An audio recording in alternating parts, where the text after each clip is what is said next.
nós somos mais que vencedores. Glória a Deus. Abra sua Bíblia comigo no Evangelho de João. Nós vamos ler 2 textos do Evangelho de João. Tema de hoje, nossas emergências. Evangelho de João, capítulo 4. Glória a Deus. Quero orar com você que está aqui, você que está em casa, você que vai ainda nos assistir. Pai, em nome de Jesus, agora, Pai, nós abençoamos cada pessoa que aqui está. Nós cremos que o Senhor também fala agora com quem está em casa. E que o Teu Espírito, Pai, possa agora ministrar ao nosso coração. Que em tudo o Teu nome seja glorificado. Que em tudo, Pai, sejamos edificados pela Tua palavra neste dia. Você que tem passado por dificuldade na sua saúde e agora sente dor, mal-estar, coloque a mão sobre o local da sua enfermidade se você pode. Pai, em nome de Jesus, eu repreendo agora este mal, esta dor. Senhor, este mal, essa doença, isso que vem afligindo a vida desta pessoa. Todo tipo de dor, toda infecção, vai embora em nome de Jesus. Nós abençoamos cada um agora, no nome de Jesus. Amém. Amém. Glória a Deus. João capítulo 4, apenas o versículo 23. Depois nós vamos para um outro capítulo. João 4, 23. Jesus, conversando com a mulher samaritana, ele diz: no entanto, está chegando a hora, e de fato já chegou, em que os verdadeiros adoradores adorarão ao Pai em espírito e em verdade. São estes os adoradores que o Pai procura. Glória a Deus. Diga comigo, são estes os adoradores que o Pai procura. Vá para o capítulo 11 também do Evangelho de João. Capítulo 11, João 11. A partir do versículo 1. Vamos ler do 1 ao 7. Havia um homem chamado Lázaro, ele era de Betânia, do povoado de Maria e de sua irmã Marta. E aconteceu que Lázaro ficou doente. Maria, sua irmã, era a mesma que derramara perfume sobre o Senhor e lhe enxugara os pés com os cabelos. Então as irmãs de Lázaro mandaram dizer a Jesus: Senhor, aquele a quem amas está doente. Ao ouvir isso, Jesus disse: essa doença não acabará em morte, é para a glória de Deus, para que o Filho de Deus seja glorificado por meio dela. Jesus amava Marta, a irmã dela e Lázaro. No entanto, quando ouviu falar que Lázaro estava doente, ficou mais 2 dias onde estava.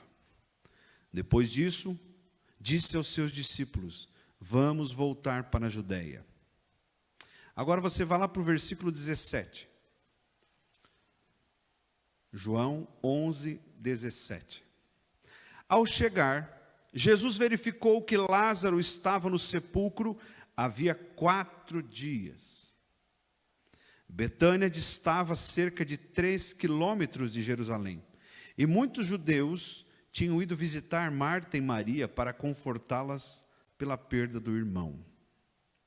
Quando Marta ouviu que Jesus estava chegando, foi encontrá-lo, mas Maria ficou em casa. Disse Marta a Jesus: Senhor, se estivesses aqui, meu irmão não teria morrido. Mas sei que mesmo agora, Deus te dará tudo o que pedires.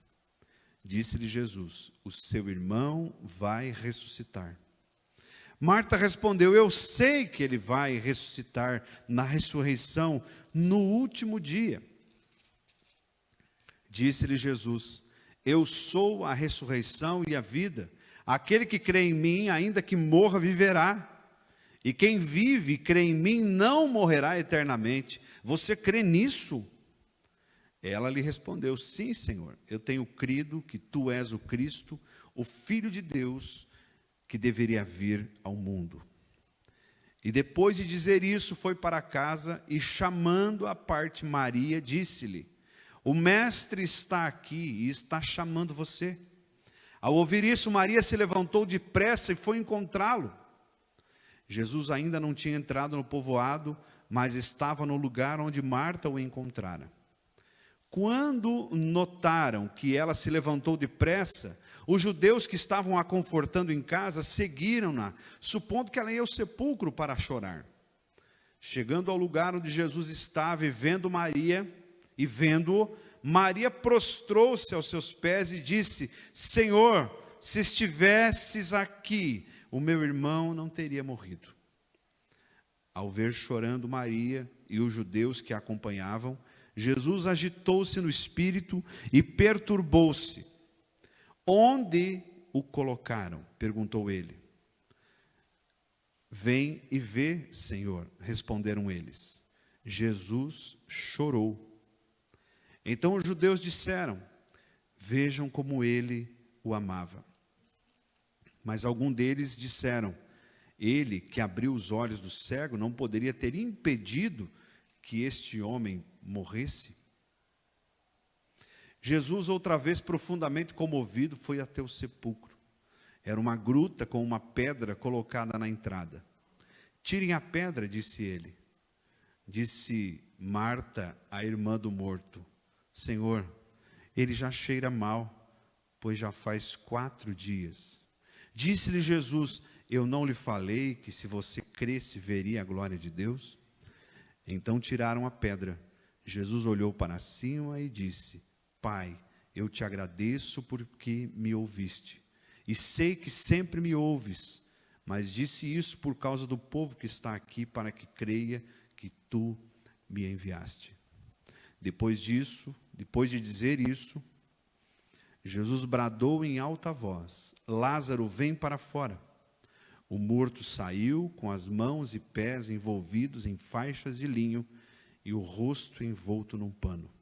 Disse-lhe Jesus: tirem as faixas dele e deixem-no ir.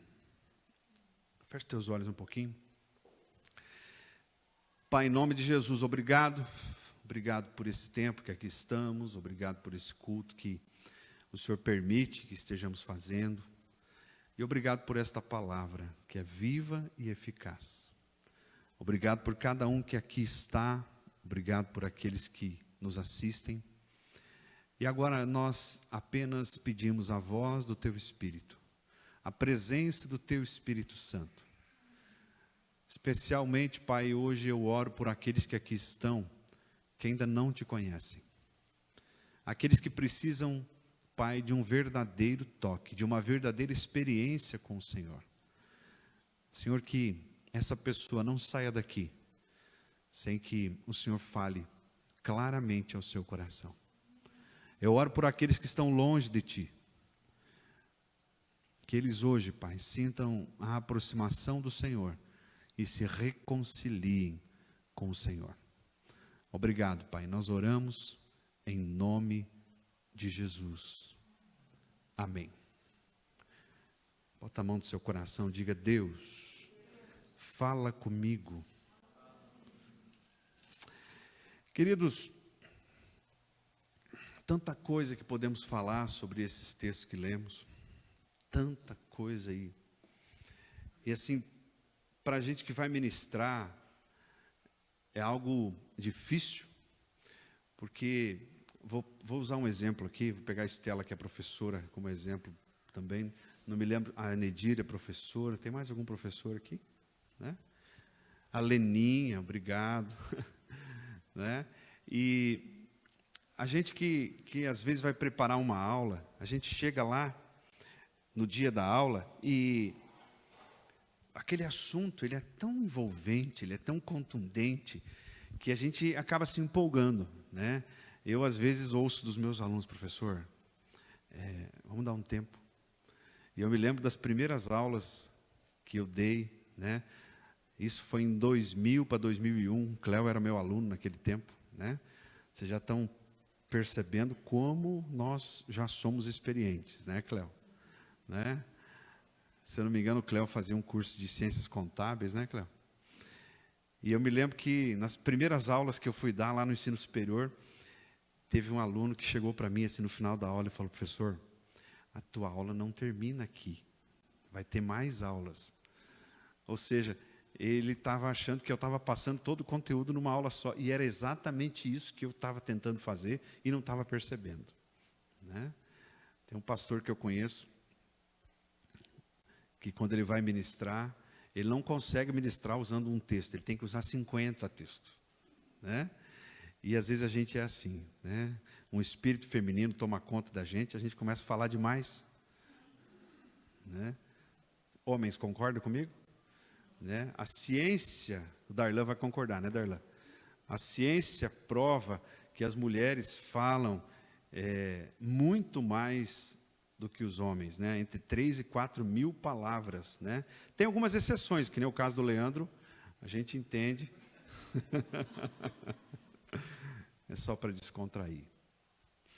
Mas, queridos, olha só, esse texto fala de uma emergência. Fala comigo, emergência.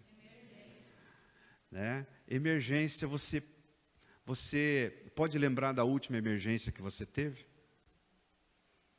Né? A Michele falou aqui agora que ela disse para o Jorge: ó, nós temos uma emergência, nós temos que chegar às 19 horas. Né?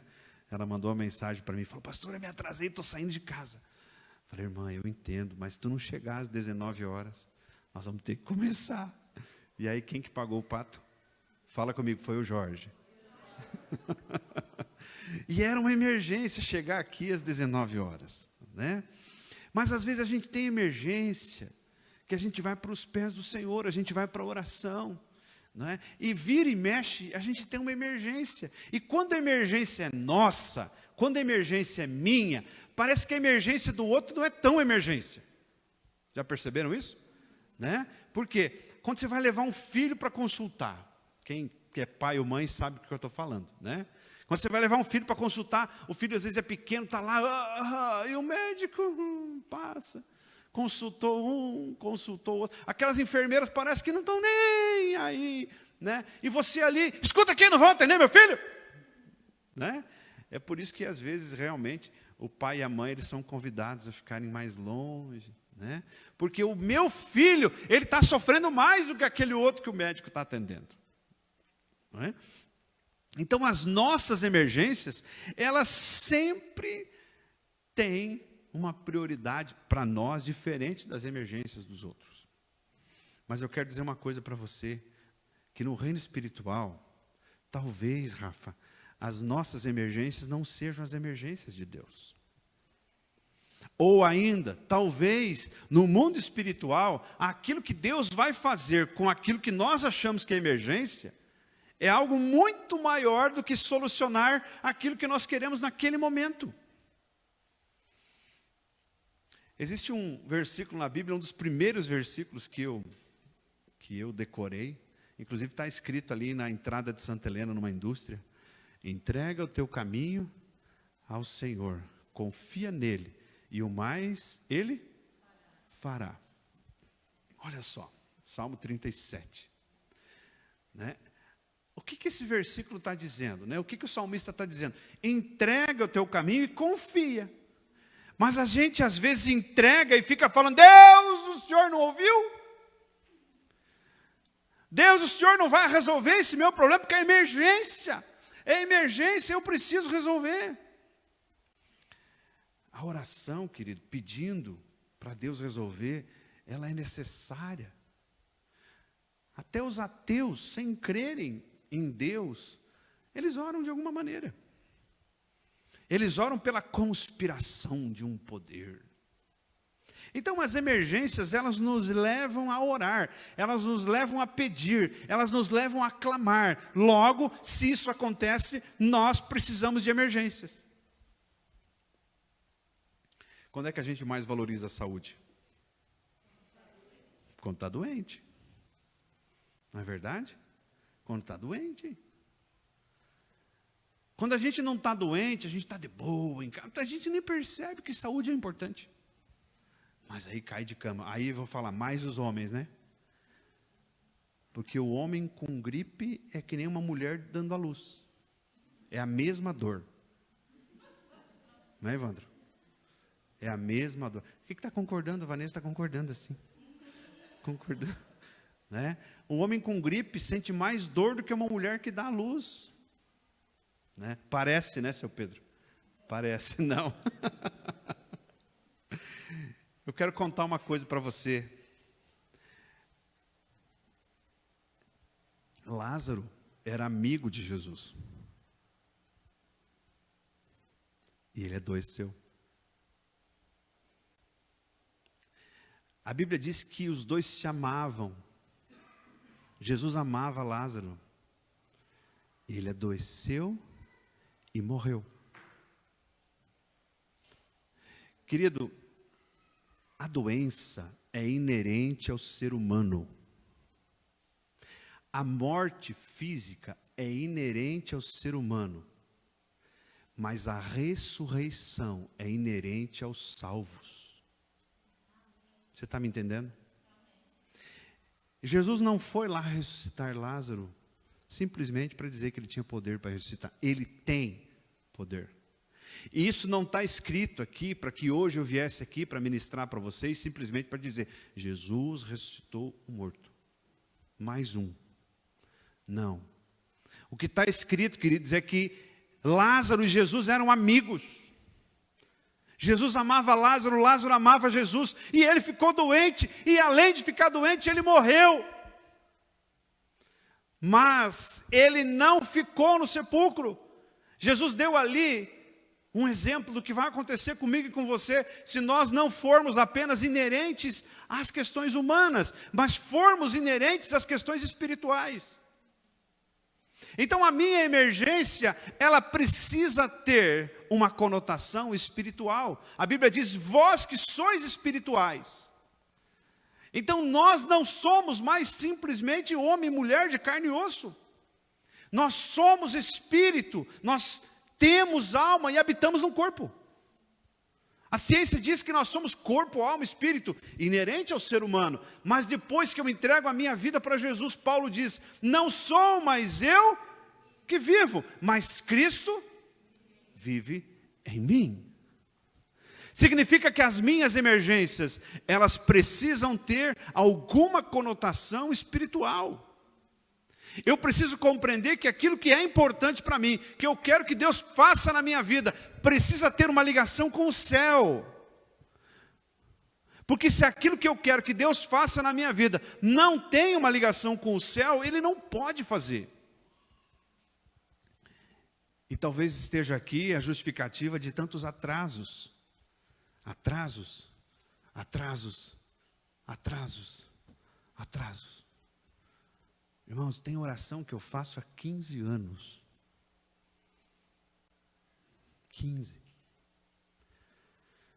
Tem oração que eu faço desde que eu aprendi o que era oração. E Jesus, para mim, nem resposta não deu. E ao longo do tempo eu fui descobrindo que essas orações que a gente faz, elas precisam ter uma conotação espiritual. Elas precisam ter uma ligação com o céu. Eu sei que tem muitos jovens aqui, meninos, meninas, jovens, alguns que já estão na universidade, outros que sonham com um curso superior, outros que sonham com um trabalho. Eu vou dizer uma coisa para você. Faça uma pergunta para Jesus. O que a minha profissão vai contribuir com o teu reino? Se você quer ser médico, se você quer ser advogado, se você quer ser engenheiro, se você quer ser professor, se você quer ser independente do quê? Pergunte para ele, como eu vou contribuir com o seu reino? Porque a Bíblia diz que nós devemos buscar a Deus e amá-lo sobre todas as coisas, inclusive sobre a nossa profissão. Quando nós entendemos esse conceito de emergência, as coisas começam a ir para o lugar.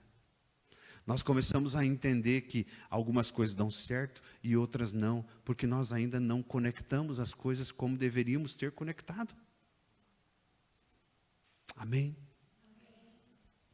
Olha só, nossas atitudes diante dos pedidos a Deus. Eu quero repetir 2 versículos com você, e eu quero que você grave isso. João 11:20.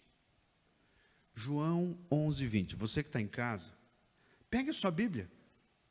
João 11:20. Quando Marta ouviu que Jesus estava chegando, foi encontrá-lo, mas Maria ficou em casa. Disse Marta a Jesus: Senhor, se estivesses aqui, meu irmão não teria morrido. Era isso que estava no coração de Marta. Essa era a Marta. A Marta que Lucas escreve lá no capítulo 10, que quando Jesus foi visitá-los, Marta estava o quê? Ansiosa e preocupada com muitas coisas. Então Marta chega correndo: Jesus, se o senhor estivesse aqui, o meu irmão não teria morrido. Essa é Marta. Agora vai lá para o versículo 32. Tem coisa que está no texto que a gente lê e não enxerga.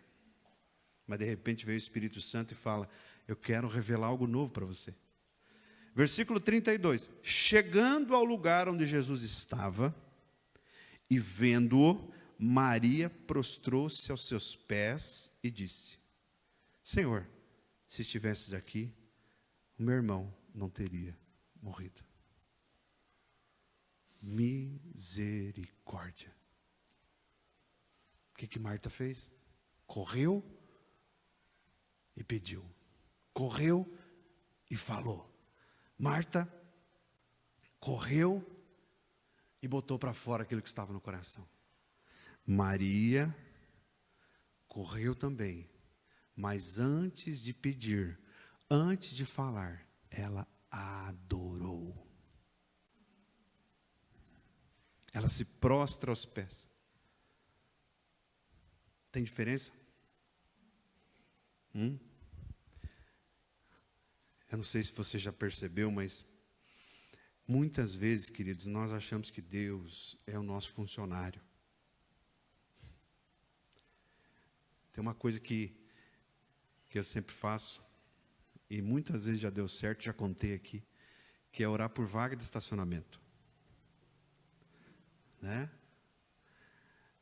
Eu uma vez ensinei, falei isso para um discípulo meu, e ele voltou um dia, me abraçou e falou: pastor, eu fiz e deu certo.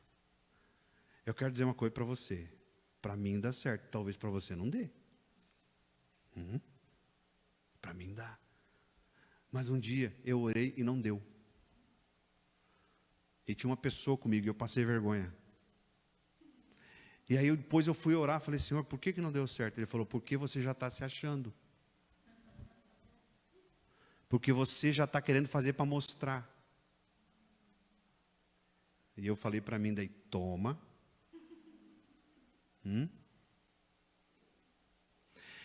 Irmãos, quando nós entendemos que a adoração substitui até o pedido, a nossa oração muda.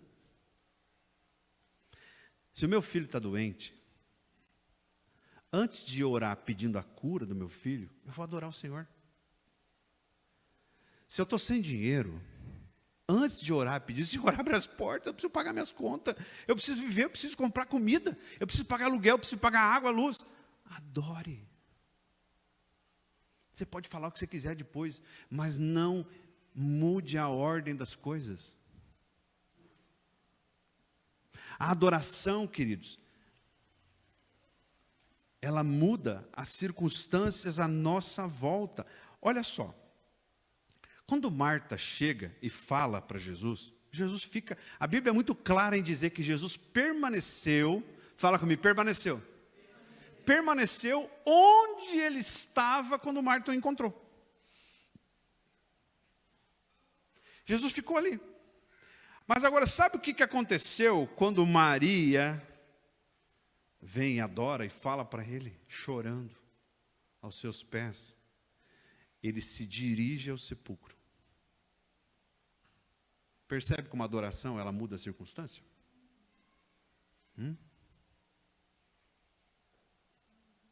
Jó disse assim: antes eu te conhecia de ouvir falar, mas agora os meus olhos te viram face a face.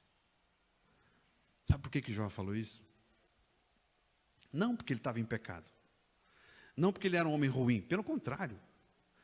A Bíblia diz que Jó era um homem justo e íntegro e diferente no meio da sua geração. O próprio Deus fala isso dele. A imagem de Jó para Deus era essa, um homem reto, um homem íntegro.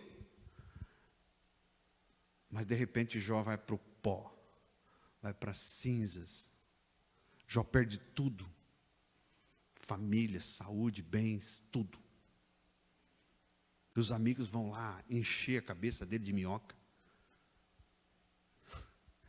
E de repente Deus ele começa a restaurar, restaurar, restaurar, restaurar. E a Bíblia é muito clara em dizer que o último estado de Jó foi muito melhor do que o primeiro. Ele teve o dobro do que ele tinha no início. Ele olha e fala: antes eu conhecia de ouvir falar, mas agora os meus olhos te veem. Jó aprendeu o que é adoração diante das circunstâncias. Diante disso que eu falei, eu preciso fazer uma pergunta. As minhas ações, elas movem ou elas paralisam Jesus? A ação de Marta paralisou Jesus.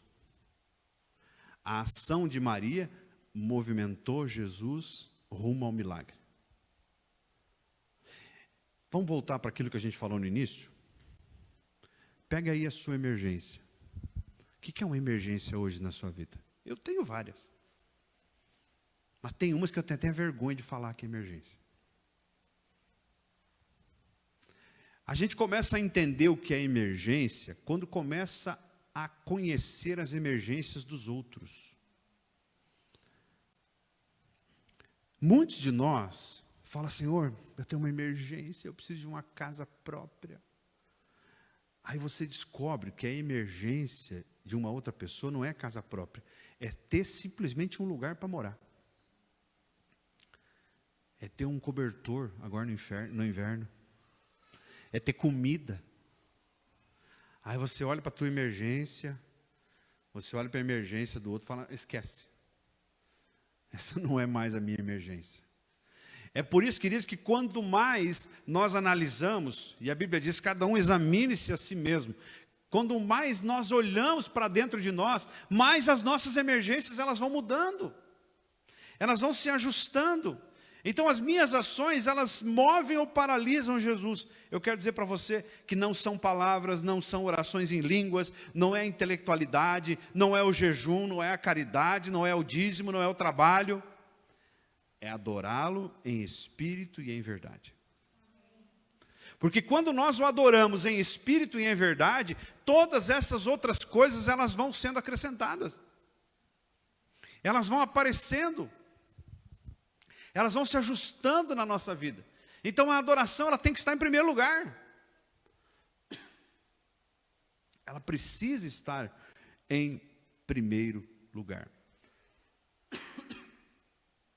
Eu não posso deixar de falar aqui também de fé. João 11:15, vá comigo rapidinho. 11:15.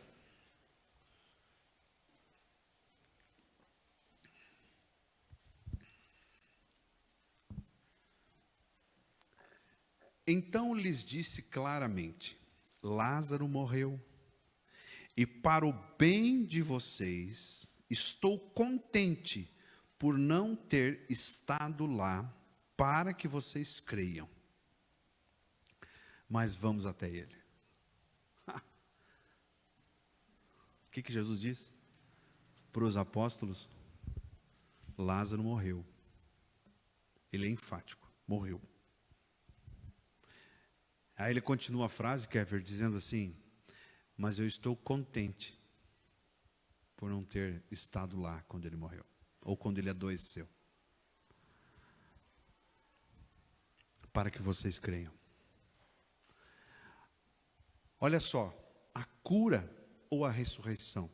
O que poderia impactar mais? Quanto mais fácil, menor o valor. É verdade ou não é? Experimenta. Hoje eu comprei uma melancia. Tem que falar de melancia. Paguei R$28 em uma melancia.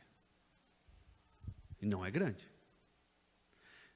Em época de safra de melancia, a gente encontra melancia vazando aí pelos caminhões na estrada. O pessoal vende nas casas por 10 pila, 15 no máximo, as grandes. Não é assim?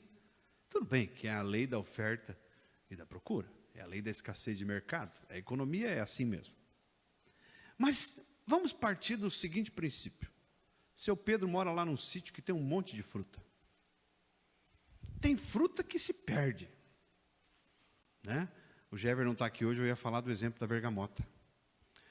Né? Quando a gente era criança, jovem, adolescente, tinha tanta bergamota, que eu me lembro de bergamota que tinha tamanho de uma laranja. Mas fazia guerra de bergamota nos potreiros. De tanta bergamota que tinha. Acabou.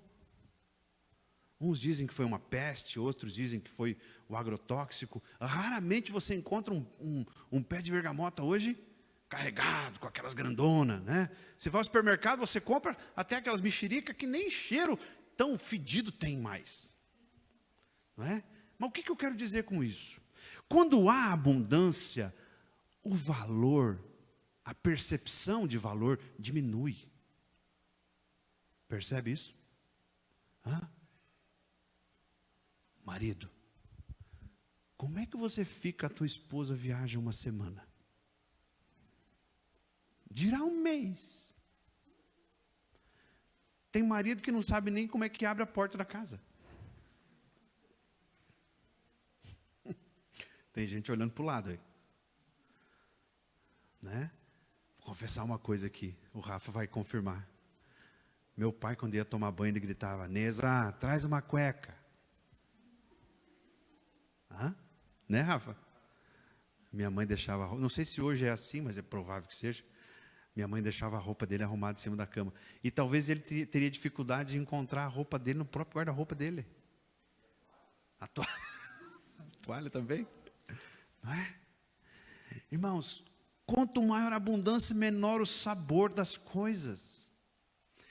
Eu que gosto tanto de melancia, se eu ficar uma semana sem comer melancia, quando eu for comprar melancia de novo...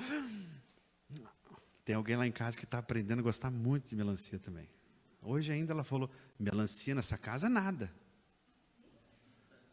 Né? Então eu vou deixar ela umas 2 semanas sem melancia. E daí ela vai dizer: escutem, a melancia. Por quê? Porque faltou. Fala comigo, porque faltou. Gente, quando as coisas são escassas, nós começamos a valorizar mais. A gente começa a sentir mais o sabor. Está me entendendo? Olha só. E eu não vou nem falar agora de namoro, casamento. Por que muitos casamentos esfriam? Está todo mundo junto. Está junto todo dia. Não vou falar de intimidades também. Mas vocês sabem do que eu estou falando. Não é?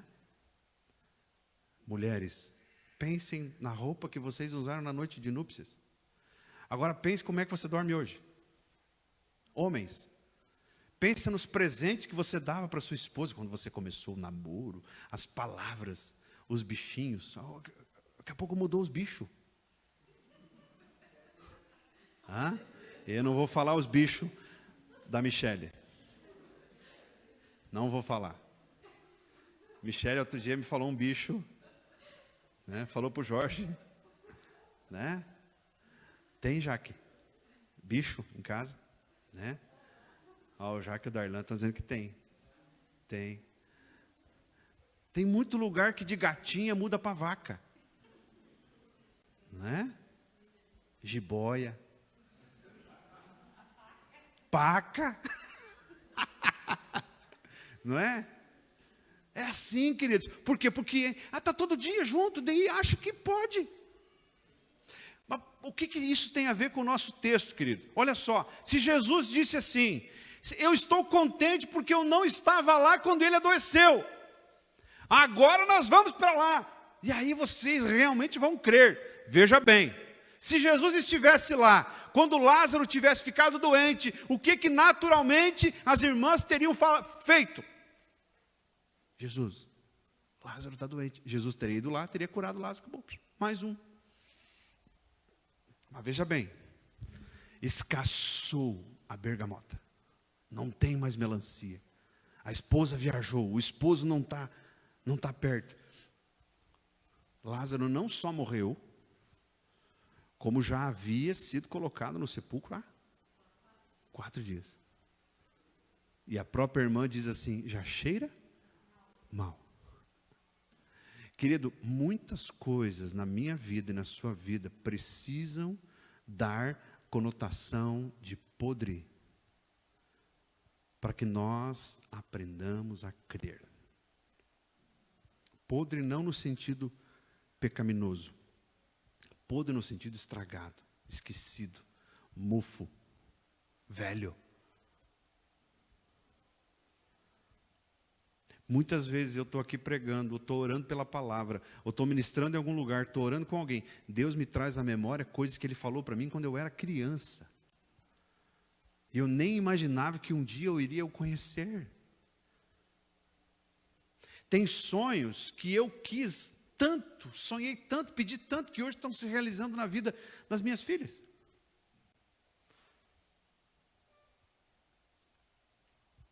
Jesus fala para Tomé, feliz aquele que crer, sem ver, sem ter visto.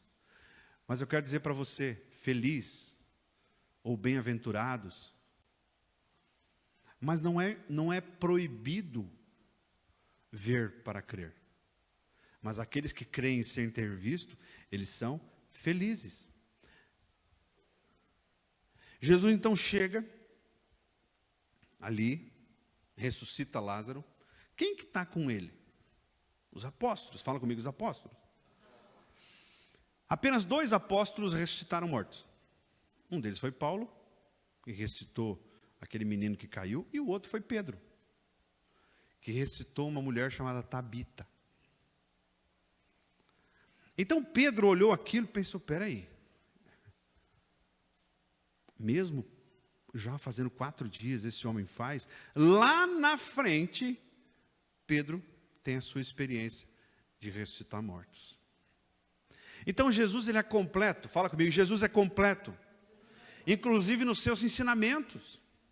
Jesus ele nos dá todas as ferramentas, e Ele nos mostra como fazer diante de algo que Ele fez. A própria morte de Lázaro, queridos, a Bíblia diz que foi um dos motivos dos quais os sacerdotes, o sumo sacerdote, se reuniram e disseram, não, peraí, nós temos que matar esse cara. Nós temos que matar ele, porque olha o que está acontecendo. As pessoas começaram a fazer peregrinação até Betânia, para enxergar, para ver Lázaro, no qual Jesus havia ressuscitado. Então tudo isso foi para que se cumpra as Escrituras. Irmãos, quando Jesus disse assim, tire a pedra, quem que tentou negociar com ele? Fala comigo, Marta. De novo. Marta falou, já cheira mal. Jesus não disse assim, escute agora, para você que gosta da língua portuguesa. Jesus não disse, se quiserem, tirem a pedra. Ele disse? Jesus disse, querem tirar a pedra? Não, Jesus disse, tirem a pedra. O verbo tirar ali está no imperativo. O que é imperativo? Ordem. Tirem a pedra. Querido, quando a palavra, quando o Espírito dá uma ordem no imperativo, tirem, não é para negociar. Eu anotei aqui 2 exemplos, quer dizer, 4 exemplos, de ordens que foram cumpridas e 2 que foram ignoradas. Olha só, quando Naamã ouviu a ordem de Eliseu, mergulhe 7 vezes no rio Jordão e ficarás limpo. Ele obedeceu ou ele discutiu a ordem? Discutiu, né? pela misericórdia do Senhor, tinha alguns oficiais ali que foram no ouvido de Naamã e disseram: espera aí, cara. Quando Saul ouviu a ordem do profeta, vá lá nos amalequitas e mate tudo, ele obedeceu ou ele discutiu? Veja bem, eu trouxe o rei, eu trouxe os bois e as ovelhas gordas. A ordem não foi essa. Fala comigo, a ordem não foi essa. Agora, quando Maria ouviu do anjo: tu conceberás e darás à luz a um filho, ele será grande. Ele será chamado filho de Davi, e o seu trono seu reino não terá fim. Ao final daquela conversa, Maria diz: faça-se em mim segundo a tua vontade. Quando Josué e Caleb foram investigar a terra e trouxeram o relatório que a terra realmente corria leite e mel, mas lá tinha gigante, eles olharam para a ordem e não tentaram negociar a ordem como os outros 10 espias. Jesus, quando olha para mim e para você e diz assim: quem quiser vir após mim, não é ordem. Mas aí completa a frase dizendo: tome a sua cruz. Aí o que vira? Ordem. Então quem quiser, aquele que vier a mim, Jesus diz, de maneira alguma eu lançarei fora. Então ir a Jesus é optativo. Agora, quando eu vou a Jesus, Jesus diz: tome a sua cruz. Percebe a diferença? Não, eu quero ir a Jesus, mas espera aí, eu quero deixar as coisas que eu tinha, as coisas que eu fazia, eu quero continuar, eu quero ser aquela pessoa, mas eu gosto da palavra, eu gosto dos louvores, eu vou batizar. Olha só, Jesus diz: quem quiser vir a mim, tome a sua cruz e me siga. Querido, a opção de ir a Jesus, ela existe. Mas depois que eu levantei a mão, como aquela palavra que eu ministrei aqui um tempo atrás, sobre o escravo da orelha furada, eu preciso marcar a minha vida com a decisão que eu tive. A partir dali não é mais ordem, não é mais optativo, é ordem. Quando eu levanto a minha mão para dizer: Jesus, tu és o Senhor da minha vida. Escuta aqui, Senhor não diz para mim: o que tu acha? Senhor diz para mim o quê? Vai. Se eu tenho um Senhor, seu Urbano, esse Senhor diz: você vai fazer isso. E o que o servo diz ao Senhor? Vamos negociar? Não. Fala comigo, o servo obedece. Eu já estou terminando. Levante-se, fique em pé. Espiche aí seu corpo.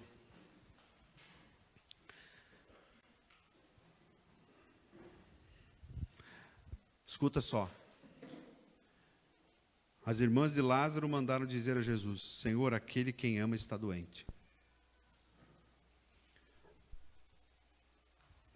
Nós precisamos abrir o nosso coração. Se você está doente, se você está triste, se você está com problema no casamento, problema no trabalho, problema financeiro, você talvez é aquela pessoa que já tentou firmar com Jesus tantas vezes, mas quando você percebe, caiu. Você já tentou, já orou, já falou: Senhor, tira isso de mim, mas quando você percebe, você pisa na bola de novo. Eu quero dizer para você uma coisa: Jesus, Ele sabe de tudo isso. Ele me conhece, Ele conhece a você. Paulo diz assim: aquilo que eu faço, aquilo que eu quero, eu não faço. Mas aquilo que eu não quero, está sempre diante de mim. Quem me livrará do corpo desta morte? Paulo usa esse exemplo porque existia uma lei romana que condenava os assassinos.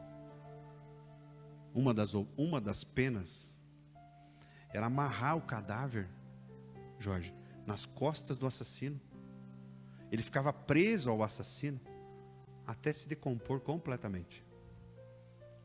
Então aquele assassino, e essa era uma das penas mais brandas quando ele não era morto, aquele assassino, ele convivia com o corpo da morte que ele causou até aquele corpo se decompor. E Paulo usa essa analogia dizendo: quem me livrará do corpo desta morte? Paulo estava falando do próprio corpo dele. Paulo estava dizendo: tem um corpo aqui que eu quero que morra, e eu sei que ele já morreu, mas de repente aquele corpo que já morreu, ele começa a me fazer sentir que ele ainda está aqui comigo, e eu não quero mais aquele corpo, eu não quero mais aquela vida, eu não quero mais o pensamento que eu tinha. Por isso que ele diz: aquilo que eu não quero, eu faço, mas aquilo que eu quero, eu não faço. Se você está nessa circunstância, bem-vindo à realidade. Nós temos um Deus que tudo vê, tudo pode, tudo faz. Nós temos um Deus de amor. Nós temos um Deus de misericórdia. Mas nós temos um Deus justo. Não se esqueça disso. Quando João diz, as palavras de Jesus dizem: eu vou para o Pai, mas mandarei outro Consolador, e Ele vos convencerá do pecado, da justiça e do juízo. Muitos dos nossos pecados, queridos, serão perdoados quando nós nos arrependermos. Mas isso não significa que os nossos pecados não terão consequências. Nós podemos correr a Jesus e nos arrependermos e pedirmos perdão, e isso precisa ser feito. Mas nós não podemos escapar da justiça. É por isso que nesta noite o Senhor diz: avise-me da sua doença. Me avise. Me avise da sua enfermidade. Pastor, mas ele não sabe. Sabe. É por isso que ele olhou para o cego. Olha o absurdo. Ele olha para o cego e pergunta: o que queres que eu te faça? Irmãos, o pecado tem nome, RG, CPF, endereço, gênero e estado civil. Quando a gente vai para os pés do Senhor e fala: este é o meu pecado. A palavra tem poder. Aquilo que nós confessamos tem poder. Eu não sei se você aqui já teve uma experiência de expulsar um demônio. Se você não teve, eu oro para que você tenha. O demônio, ele nunca diz que Jesus ele veio em carne. O diabo, ele não admite que alguém que veio em carne e viveu não pecou. É por isso que quando ele admitir isso, ele está admitindo a derrota. Eu me lembro uma vez que me chamaram para expulsar um demônio de um rapaz.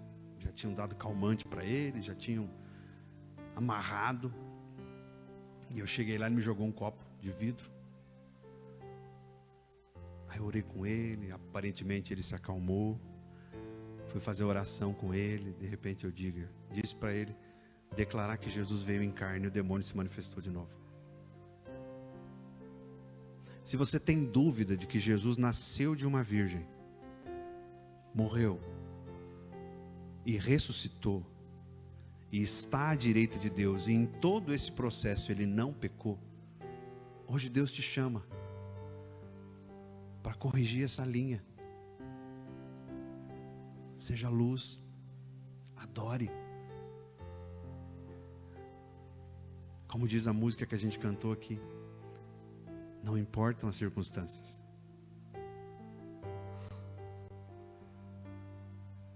Se vocês um dia estiverem no meu velório, cante essa música. Feche teus olhos. Pai, nós queremos navegar no teu espírito apenas. Queremos ser homens e mulheres que não te conhecem por causa da religião. Queremos ser homens e mulheres que não te adoram porque ouviram falar. Queremos ser homens e mulheres. Queremos ser homens e mulheres que têm as suas emergências, mas essas emergências, elas têm ligação com o céu. Pense aí aquilo que é emergência para você hoje. Será que nesse hall de emergência está escrito uma frase: eu quero aprender a te adorar. Eu quero te adorar em todas as circunstâncias.